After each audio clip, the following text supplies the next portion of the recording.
Alam ini dicipta karena Allah cinta kepada baginda Rasul sallallahu alaihi wasallam. Jika seseorang kenal Allah, kenal Rasulullah, maka dia masuk ke alam ini hormat kepadanya. Dia masuk ke alam barzakh, yang jaga alam barzakh pun respect kepadanya. Jika dia masuk padang mahsyar, maka yang di padang mahsyar pun fisik. Secara ruhani kita ada karena ruhaniat Rasulullah. Maka Rasulullah, Nur Muhammad, ruhnya disebut Ahmad, disebut Ummul Arwah, induknya semua ruh. Muhammad, nurnya disebut Abul Arwah, bapaknya semua ruh. Ini cuma istilah, bahwa segala satu bersumber darinya. Bapak Ketua Pengurus MUI, Ketua Ta'mir, para ulama dan jamaah yang memuliakan Allah. Tidak mudah bangun sebelum subuh, ya. Karena tidak mudah jika dipikirkan pakai akal. Karena bangun waktu subuh, sebelum subuh, itu bukan urusan kita, itu urusan Allah. Oleh karena itu, sebelum tidur, minta izinlah kepada yang menghidupkan, yang mematikan. Bismillahirrahmanirrahim. Ahya wa amut, atau amutu wa ahya, sama. Ya Allah, izinkan aku tidur dan hidup kembali. Kalaupun bangun dalam nama Allah, maka kita bangun mengatakan alhamdulillahilladzi ahyana. Terima kasih yang telah mengembalikan hidup kami, ya Allah. Hidup kalau tidak tambah taat dan ma'rifat, percuma hidup, lebih baik mati. Tapi jika ada ketaatan, ada kemakrifatan dalam hidup, fal hayatu aula, maka hidup lebih baik. Maka ketika ada seseorang mengeluhkan sakitnya dan dia mengatakan, mati sajalah aku, apa kata Nabi? La tas'alul maut, la tatamannawul maut. Jangan pernah berangan-angan pengen mati. Sakit badanku, iya sakit, tapi jangan pernah minta mati. Karena jika engkau mati, inqata'al amal, engkau tidak dapat lagi beramal, ya, engkau tidak dapat lagi beramal. Dan ingat, orang kalau sudah mati, dia harus tetap menyempurnakan rohaninya, tapi di alam sana sangat lama dan panjang sekali. Maka mumpung masih di dunia, jauh pun kita kejar, susah pun kita cari.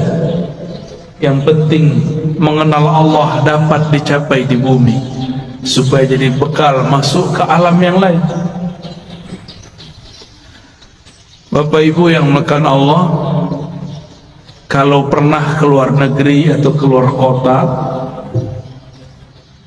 kalau kita tamu dari yang punya kota, kita disambut, tidak perlu diperiksa, benar nggak? Cukup ditandai, oh si anu orangnya. Tapi kalau kita tidak kenal dengan yang punya kota, maka kita diperiksa. Alam ini dicipta karena Allah cinta kepada baginda Rasul sallallahu alaihi wasallam. Jika seseorang kenal Allah, kenal Rasulullah, maka dia masuk ke alam ini hormat kepadanya. Dia masuk ke alam barzakh, yang jaga alam barzakh pun respect kepadanya. Jika dia masuk padang mahsyar, maka yang di padang mahsyar pun melindunginya. Kita mau datang ke satu tempat, kenal kemasannya, dijaga tidak? Dijaga. yang jadi raja pemimpin di alam semesta. Itulah baginda Rasul sallallahu alaihi wasallam. Beliau bergelar Sayyidul Alamin, penghulu alam semesta. Apabila saya kenal Rasulullah sallallahu alaihi wasallam, maka ketika di alam barzakh Rasulullah lah yang menyambut. Tapi kalau kenalnya baru imam, lumayan, imam itu nanti yang akan sambut. Kalau kenal Allah, pasti kenal Rasulullah. Tidak ada orang kenal Allah kecuali lewat pintu Rasulullah. Maka ma'rifat mengenal ada dua jalur. Ada ma'rifat Muhammadi, mengenal dengan jalur Nabi Muhammad. Ada ma'rifat Azaziliyah, Iblisiyah. Ada mengenal jalur iblis. Kenal juga, tapi kenal dengan cara yang tidak benar. Allah Subhanahu wa ta'ala mengatakan, "Qul in kuntum tuhibbunallah fattabi'uni." Katakanlah, jika engkau betul cinta kepada Allah, maka ikutilah jalanku, ikutilah aku, ikuti Rasulullah sallallahu alaihi wasallam. Maka banyaklah kelompok yang mengaku dialah yang paling ikut Rasulullah sallallahu alaihi wasallam. Yang diikut bukan model baju, yang diikut akhlak yang punya baju. Kalau model baju berubah-ubah per zaman.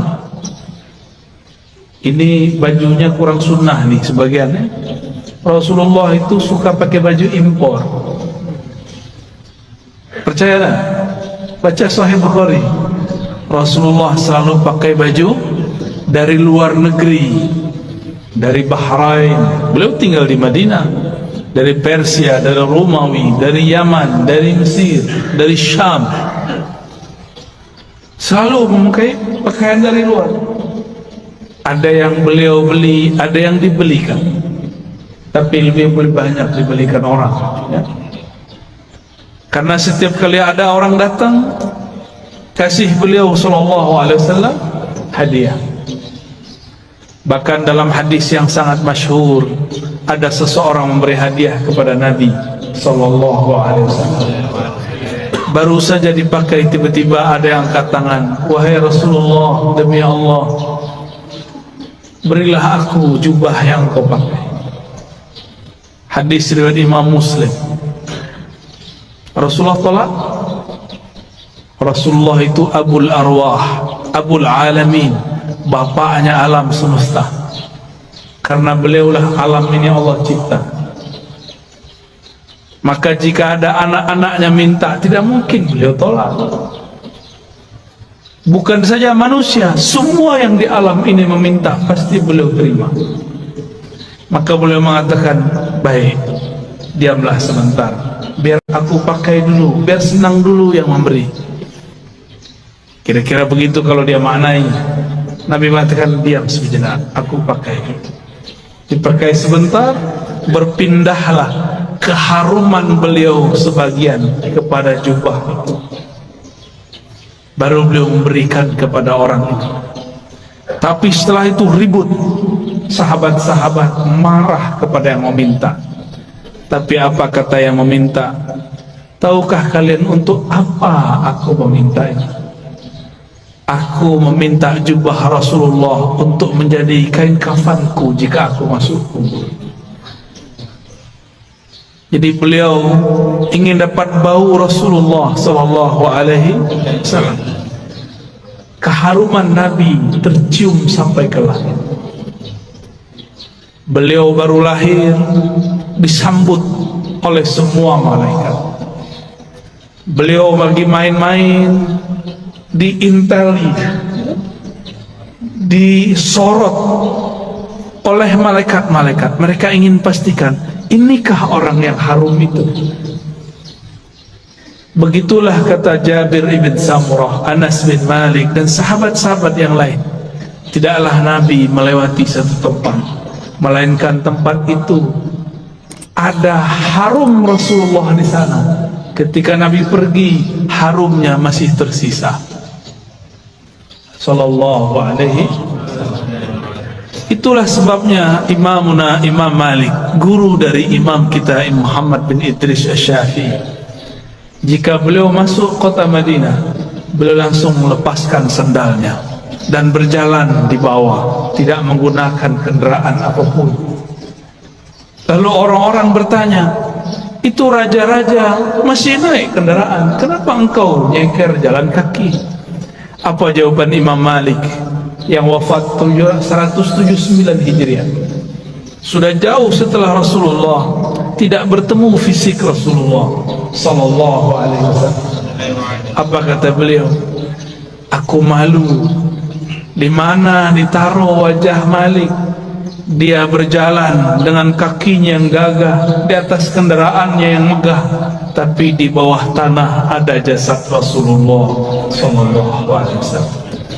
Oleh karena itu, Allah muliakan Imam Malik bin Anas dengan memandang Rasulullah setiap kali dia tidur. Ma bittu lailan illa wa ra'aitu an-nabiyya sallallahu alaihi wasallam. Tidaklah aku tidur melainkan aku bermimpi memandang Rasul sallallahu alaihi wasallam. Berdasarkan hadis ini, riwayat-riwayat ini dan kisah Imam Malik, orang-orang semuanya beradab kepada Rasulullah. Satu kali Rasulullah sallallahu alaihi wasallam berganti mimbar. Tadinya bersandar di pohon pelepah atau belahan-belahan pohon kurma. Tiba-tiba ada orang Rum, orang Syam, mereka baru datang ke Madinah tapi langsung masuk Islam. Ahli mebel, tahu mebel ya? Dia bisa buat mimbar Rasulullah. Ini termasuk mimbar, ini mimbar namanya. Ini bukan panggung, tapi mimbar cuma kegedean ya. Lalu Nabi naiklah ke atas mimbar. Ketika Nabi memulai mau mengajar di atas mimbar, tiba-tiba beliau dan para sahabat mendengarkan suara seperti orang merindu, seperti pengantar dari pembawa acara kita yang sangat merindukan Rasul sallallahu alaihi wasallam. Ternyata suara dilihat tidak ada anak-anak, tidak ada orang-orang, tidak ada siapapun yang menangis. Rasulullah mengerti, maka beliau mengatakan, yang menangis itu pohon kayu yang aku jadikan sandaran. Sekarang aku tinggal karena ada mimbar yang baru. Maka beliau turun sejenak. Itu tiang pohon dielus-elus, hanna hanina. Dia sedang merindu kepada Rasulullah, ditinggal oleh Rasulullah. Maka Nabi ajak dia ngobrol. Kamu pilih bersamaku atau masuk surga? Kalau kita ditanya begitu, maunya apa? Masuk surga. Samalah dengan kayu. Kata si kayu, masuk surga wahai Rasulullah. Ya, tinggian dikit daripada onta ya. Kalau onta datang kepada Rasulullah ngaku masalah perut, punggungnya sakit, ngadu kepada Rasul, mengadukan perasaan perut dan punggung yang berat. Lain dengan si pohon, dia mengadukan masalah, ingin selalu jadi sandaran Rasul. Nabi kasih kesempatan, bersamaku atau surga?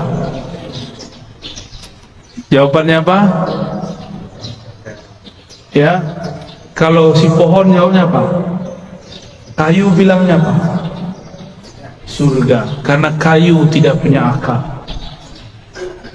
Kalau kayu punya akal, dia akan jawab, bersama engkau wahai Rasulullah. Ya, jadi yang berhati kayu minta surga dia ya. Berarti di dalam kayu ada ruh yang merindu. Tidak mungkin kayu bisa nangis jika tidak ada ruh di dalamnya. Maka di sini ada ruh. Ada ruh. Di alam semesta ada ruh. Kalau bahasa kawan-kawan ilmu pengetahuan, ada energi. Di alam semesta ini bertebaran energi-energi yang aktif, elektromagnetik kata orang, dan itu tarik menarik. Apa yang membuat dia paling tertarik? Yaitu sosok baginda Rasul sallallahu alaihi wasallam, atau siapapun yang terhubung kepada Rasulullah sallallahu alaihi wasallam. Maka datanglah seseorang kepada baginda Rasul sallallahu alaihi wasallam, minta izin untuk cium tangan dan kakinya. Ada lagi orang datang karena tidak ada Rasulullah sudah dikubur. Maka datanglah kepada khadam Rasulullah, pelayan Rasulullah, Sayyidina Anas. Orang ini mengatakan, ya Anas, manakah mata yang dulu mata itu memandang Rasulullah? Izinkan aku mengecup matamu. Ada lagi yang datang kepada Jabir, datang kepada sahabat-sahabat lain, mengatakan, manakah tangan yang dulu tangan engkau pernah bersentuhan dengan tangan Rasulullah sallallahu alaihi wasallam? Izinkan aku mengecupnya, memegangnya. Begitu dulu mereka merindukan Rasulullah sallallahu alaihi wasallam, yang tidak dapat memegangnya, maka pandanglah siapa yang pernah memandangnya sallallahu alaihi wasallam. Tiadalah mukmin memandang Rasul sallallahu alaihi wasallam kecuali bertambah cintanya. Tiadalah kafir memandang Nabi kecuali bertambah kufurnya. Tiadalah munafik memandang Nabi sallallahu alaihi wasallam kecuali bertambah kemunafikannya. Maka memandang Nabi pun bukan tanda orang itu selamat. Dengan apa dia memandang? Abu Jahal pandang Muhammad bin Abdullah atau Muhammad Rasulullah. Siapa yang dipandang oleh Abu Jahal, Abu Lahab? Muhammad bin Muhammad, anak saudaraku. Dia tidak pandang Muhammad Rasulullah sallallahu alaihi wasallam. Satu kali Jabir ibn Samurah diajak jalan-jalan oleh Rasulullah sallallahu alaihi wasallam. Sampailah di satu tempat, tiba-tiba ada seorang ibu-ibu membawakan anak kecil, mengatakan, wahai Rasulullah, anakku diganggu jin setiap hari. Lalu Nabi cukup pegang dada itu si anak, ditepuk-tepuk. Wahai musuh Allah, keluarlah. Ya aduwallah, ukhruj. Cuma begitu beliau meruqyah, keluar itu setan. Kalau kita sudah baca Al-Baqarah, sudah khatam, enggak keluar-keluar jinnya. Ya, sahih. Belum baca ayat kursi. Apa yang salah? Bukan ayat kursinya kurang sakti, kau kurang yakin. Itu masalahnya. Rasulullah SAW sumber keyakinan, maka tidak perlu baca-baca. Beliaulah Al-Quran yang berjalan. Ketika Sayyidah Aisyah mengatakan akhlaknya Rasulullah adalah Quran, berarti Rasulullahnya apa? Jika akhlaknya Quran, sifatnya apa? Jika akhlaknya Quran, namanya apa? Jika akhlaknya Quran, zatnya apa? Yang punya akhlak itu dirinya siapa? Tentulah ia hakikat dari Al-Quran itu sendiri. Maka jika Rasulullah meruqyah orang cukup sentuh hilang. Kita sudah hembus 10 kali enggak hilang-hilang, karena merasa pintar, ya? Tidak melalui Rasulullah sallallahu alaihi wasallam. Dulu ada makhluk paling hebat di langit dan kemudian menjadi penguasa surga. Dia bergelar Harisul Jannah atau Khazinul Jannah, pemegang kunci surga. Sayang tidak pernah solawat kepada Rasulullah SAW. Bagaimana dia mau solawat? Ternyata kadang-kadang orang itu diuji dengan orang yang paling dia benci. Iblis diuji untuk sholawat kepada makhluk keturunan dari orang yang dia paling benci. Siapa yang paling dia benci? Nabi Adam. Nabi Adam punya keturunan namanya Muhammad bin Adam. Masih ingat kisah Nabi Musa didatangi iblis? Ya. Apa kata si iblis? Musa, aku mau taubat nih.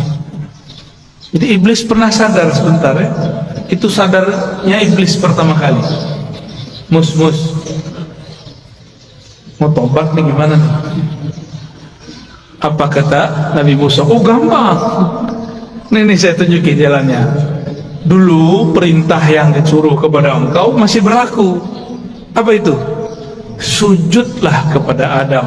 Tuh, saya tunjukkan itu kuburnya. Sujudlah kepadanya. Iblis matanya langsung nyala. Dia bentak Nabi Musa. Musa, engkau main-main. Dia hidup pun aku tidak sujud, apalagi sudah bau tanah. Tambah sombongnya.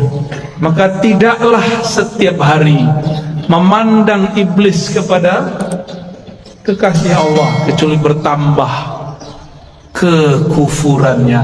Aba wastakbara wa kana minal kafirin. Enggan, sombong, dan dia selalu kafir. Maka kana di situ bahasa Arab yadullu ala tsubut wal dawam, menunjukkan itu tetap dan selalu begitu. Maka kana tidak berarti selalu pasten, dia telah, tapi dia selalu. Maka jika ada orang yang cuma mengajarkan zikir, hati-hati, pasti sesat. Pasti sesat. Zikir itu panas. Dalam zikir itu ada energi ilahiyah, ada nur tapi hal. Itulah sebabnya zikir itu bisa menetralkan banyak hal. Bismillahilladzi la yadurru ma'asmihi syai'un fil ardi wala fis sama' was-sami'ul 'alim. Dengan nama Allah. Ini enggak usah datang ke dukun ya, amalkan ini. Mau diserang-serang dalam politik ya, kali Bu Bupati, Pak Wakil diserang orang, amalkan ini pagi sore, satu nafas. Bismillahilladzi la yadurru ma'asmihi syai'un fil ardi wala fis sama' wa huwas sami'ul 'alim. Ini langsung turun dari langit. Ini lafaz ini langsung turun dari langit. Diajarkan Rasulullah SAW kepada sahabat. Diriwayatkan oleh Imam Abu Dawud dengan nama Allah. Bismillah allazi, yang mana la yadurru ma'asmihi, tidak ada yang akan merusak, mengganggu siapa yang bersama namanya. Maksudnya apa? Gak ada yang ganggu, baik dari langit ataupun dari bumi.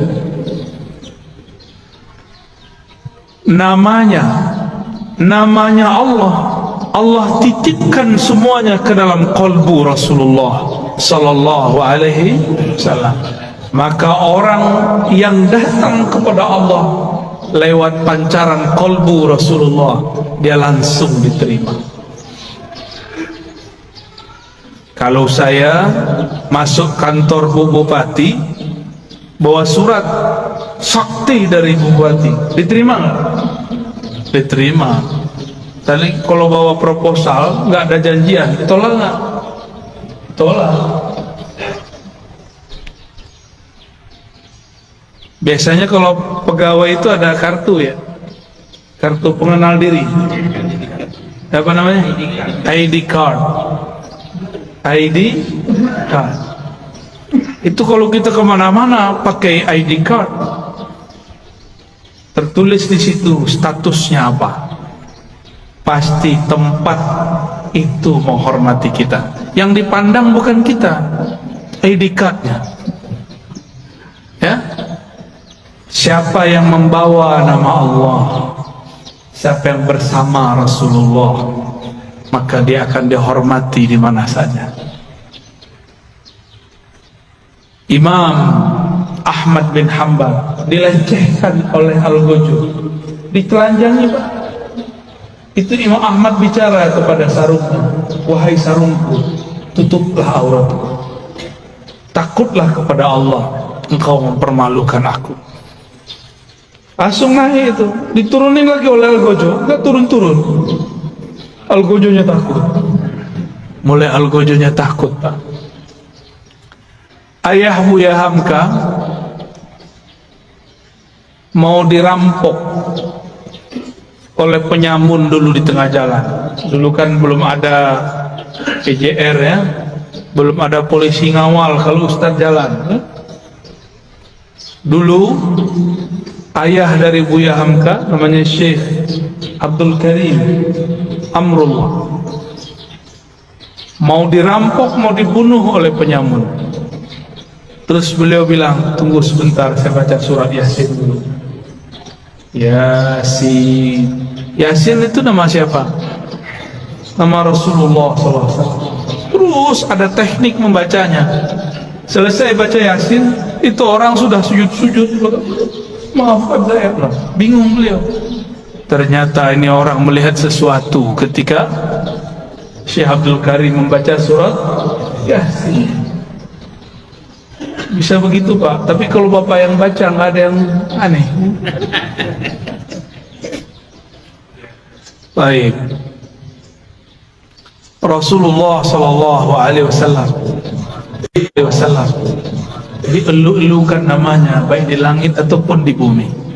Coba lihat, Sayyidina Jibril bolak-balik naik langit, tapi setiap kali sampai di langit pertama selalu tanya, "Mananta? Ente siapa?" Itu Jibril. Jibril langsung bilang, saya orang yang bawa risalah Nabi Muhammad. Buka langsung, sebut nama Nabi, buka langsung. Jadi pembuka pintu langit nama Nabi Muhammad Sallallahu Alaihi Wasallam. Maka orang-orang yang hidupnya bermasalah, cobalah mulailah selawat pagi 100, sore 100, malam 100. Di senggang, lagi di motor, lagi di mobil, selawat 100 kali. Jangan kurang selawat setiap hari daripada 500 kali lah. Sembari bekerja, sembari bergerak. Apa susahnya? Kenapa bersosial media tidak susah, tapi bersosial media dengan Rasulullah susah? Kenapa kita mau jemput rezeki? Para rezeki itu ada berkah Nabi Sallallahu Alaihi Wasallam. Rezeki terbesar umat adalah lahirnya Rasulullah Sallallahu Alaihi Wasallam. Suatu kali Uwais Al-Qarni hendak pergi haji. Tiba-tiba ibunya mengatakan, wahai Uwais, jika engkau pergi, dengan siapa ibumu? Kata Uwais, baiklah ibunda, tapi tunggu sebentar, aku berikan semua perbekalanku kepada temanku yang sedang merindukan Rasulullah. Tapi dia tidak punya bekal, orang tuanya sudah tidak ada. Dihantarkanlah kepada orang tua. Entah dapat apa rasanya. Orang-orang berangkat, dia tidak bisa berangkat. Teman-temannya Uwais dan teman-temannya semua berangkat, orang ini nggak berangkat. Tiba-tiba Uwais ketuk pintu mengatakan, wahai Tuan, wahai sahabatku, ini semua bekalku, aku berikan kepada engkau. Orang ini lagi sujud, ingin berangkat tapi tidak punya uang, ingin berangkat tidak punya kendaraan. Apa yang dia rasakan? Lalu dia bertanya, lalu engkau bagaimana wahai Uwais? Aku masih punya ibu. Jika rindu Rasul SAW harus merawat ibu. Orang yang rindu Rasulullah tidak hormat kepada ayah ibunya, batal cintanya. Orang cium tangan guru tapi tidak cium tangan ayah ibunya, batal cium tangannya. Orang yang ziarah ke ulama tapi tidak ziarah ke ayah ibunya, batal cintanya kepada ulama. Betapa aneh sekarang, banyak orang baik ke gurunya tapi membentak ayah ibunya. Aneh. Masih punya ibu sebagian besar, ayah nanti pulang cium tangannya, ya. Baca sholawat ketika mencium tangannya. Semoga Allah ridha melalui ini. Dan pasti ridha. Ridha Allah itulah kunci dalam tangan ini. Kenapa disebut ibu dan ayah itu kunci ridha Allah? Ridha Allah fi ridhal walidain. Karena merekalah kita ada secara fisik, secara ruhani kita ada karena ruhaniyah Rasulullah. Maka Rasulullah Nur Muhammad, ruhnya disebut Ahmad, disebut Ummul Arwah, induknya semua ruh. Muhammad, nurnya disebut Abul Arwah, bapaknya semua ruh. Ini cuma istilah, bahwa salah satu bersumber darinya. Inilah yang sering kita katakan ketika Allah menciptakan alam semesta. Apa yang Allah lakukan pada alam? Allah menciptakan alam ini supaya alam ini sempurna dengan menyembahnya. Allah tetap sempurna tanpa disembah alam. Allah ciptakan alam supaya alam itu sempurna dengan menyembahnya. Disebut dalam Quran liya'budun, untuk menyembahku. Siapakah yang paling sempurna menyembah Allah? Rasulullah SAW. Siapakah yang paling kenal Allah? Rasulullah SAW. Maka yang dimaksud dalam ayat ini, tidaklah aku ciptakan jin dan manusia illa liya'budun, kecuali untuk menyembahku sebenar-benar menyembah, mengenalku benar-benar mengenal. Itulah sosok Rasulullah Sallallahu Alaihi Wasallam. Jadi ayat ini berbicara tentang Rasulullah Sallallahu Alaihi Wasallam. Jadi jika ada orang mengatakan tidak usah buat maulid, tidak usah buat zikir-zikir, gak usah buat zikir jamaah, gak usah buat manaqib, tugas kita ibadah. Ya itu ibadah. Dan ibadah yang paling tinggi adalah as-salawat ala nabi sallallahu alaihi wasallam. Ini saya ulang-ulang ya, supaya masuk ke alam sadar kita dan alam bawah sadar kita. Allah sholat nggak?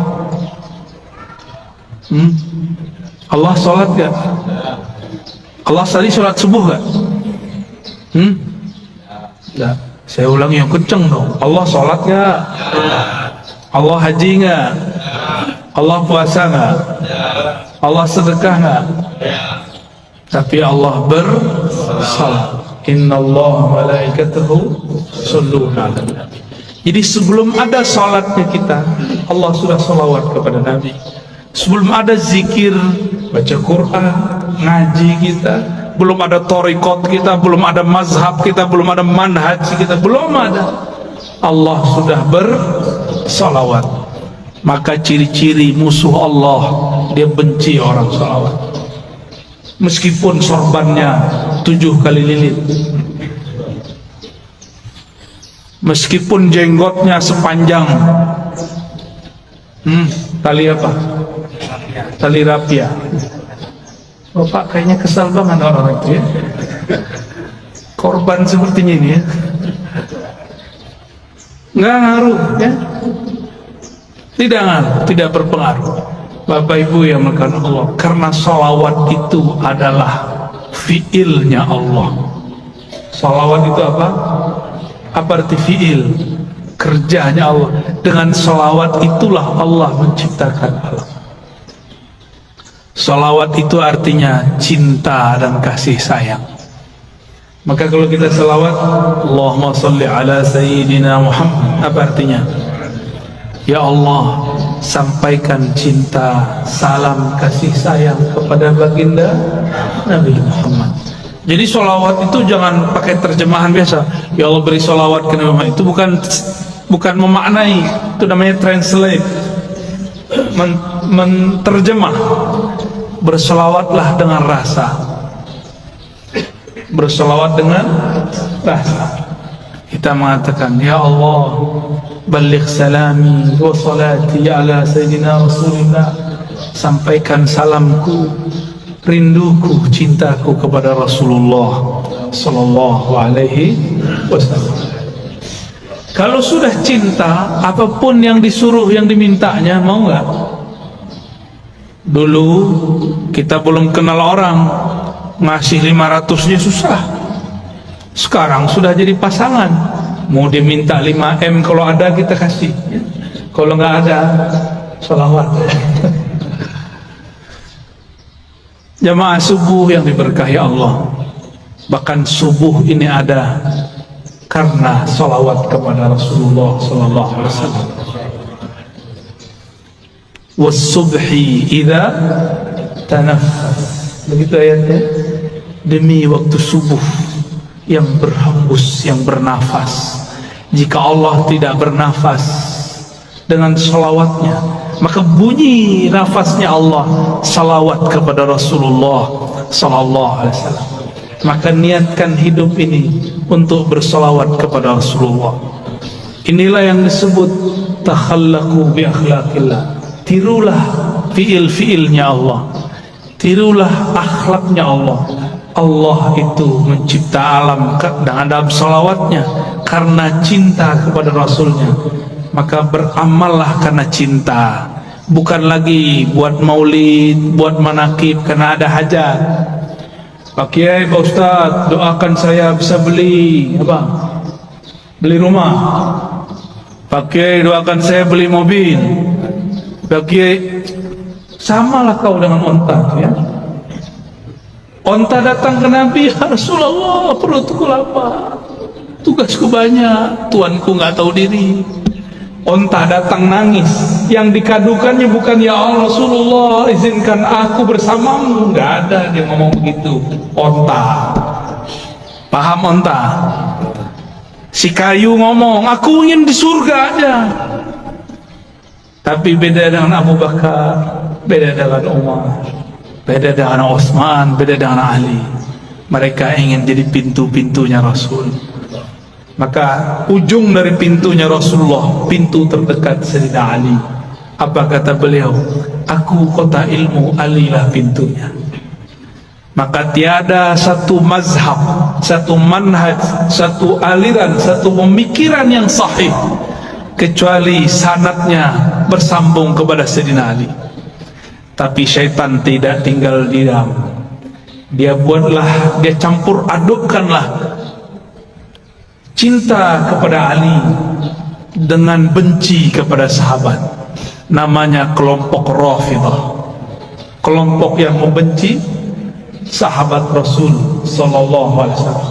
Ya, kita cinta Sayyidina Ali, cinta juga sahabat Rasul. Ini perbedaan kita dengan Syiah Rafidah. Mari berguru kepada orang bersanad, nanti bersambung kepada Sayyidina Ali.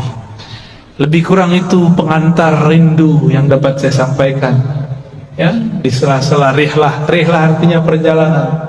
Dulu Rasulullah buat rihlah. Insyaallah kalau ada kesempatan kita terus